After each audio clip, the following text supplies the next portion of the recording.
ఈ నెల 14, 15వ తేదీల్లో విశాఖలో కూటమి ప్రభుత్వం పెట్టుబడుల సదస్సు నిర్వహించింది. ఈ సదస్సుకు ప్రముఖ పారిశ్రామికవేత్త కరణ్ అదానీ తప్పితే మిగతా దిగ్గజ పారిశ్రామికవేత్తలు ఎవరూ హాజరు కాలేదు. ఆఖరికి డిప్యూటీ సీఎం పవన్ కళ్యాణ్ కూడా ఈ సదస్సుకు రాలేదు. రాకపోయినా పర్వాలేదు, కనీసం దాని గురించి సోషల్ మీడియాలో స్పందన కూడా తెలపలేదు.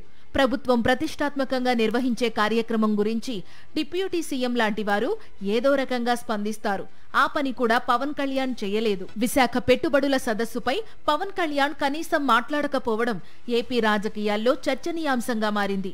లక్షల కోట్ల రూపాయలు, వేలాదిగా ఉద్యోగాలు వచ్చాయని ఒకవైపు సీఎం చంద్రబాబు నాయుడు, ఆయన కుమారుడు మంత్రి లోకేష్ బీభత్సంగా ఎల్లో మీడియాలో ప్రచారం చేసుకుంటూ ఉంటే, పవన్ కళ్యాణ్ మాత్రం మౌనంగా ఉండడం దేనికి సూచన అనే చర్చ జరుగుతోంది.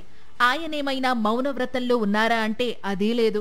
విశాఖ వేదికగా పెట్టుబడుల సదస్సు జరుగుతున్న తరుణంలోనే అనేక అంశాలపై స్పందించిన పవన్ కళ్యాణ్ ఈ సదస్సు గురించి కనీసం సోషల్ మీడియాలో కూడా తన అభిప్రాయాన్ని వ్యక్తపరచకపోవడం పట్ల అందరూ ఆశ్చర్యపోతున్నారు.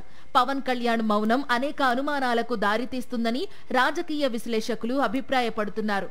అట్టర్ ఫ్లాప్ అయిన సదస్సు గురించి మాట్లాడకపోవడమే మంచిదని ఆయన అనుకుంటున్నారా, లేదా మరొక కారణమేదైనా ఉందా అనే అనుమానాన్ని కూటమి పార్టీల నేతలు వ్యక్తం చేస్తున్నారు. లులు గ్రూప్ తో ఏపీ సర్కార్ చేసుకోవాలనుకున్న ఒప్పందాలపై గతంలో డిప్యూటీ సీఎం పవన్ కళ్యాణ్ తీవ్రంగా అభ్యంతరం తెలిపినా సరే, ఆ లులు ప్రాజెక్టులకు సంబంధించి సీఎం చంద్రబాబు విశాఖ సదస్సులో ఎంఓయూలు కుదుర్చుకున్నారు. పవన్ మాటంటే లెక్కలేదన్న సందేశాన్ని గట్టిగా పంపారు.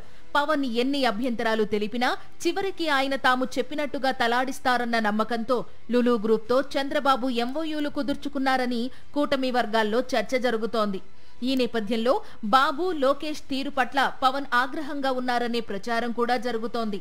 ఈ విమర్శల నేపథ్యంలో పవన్ స్పందిస్తారా, లేకపోతే లులు మాల్, చంద్రబాబుల ఒప్పందానికి సెట్ అయిపోతారా అనేది తేలాలంటే మరికొంతకాలం వేచి చూడాల్సిందే.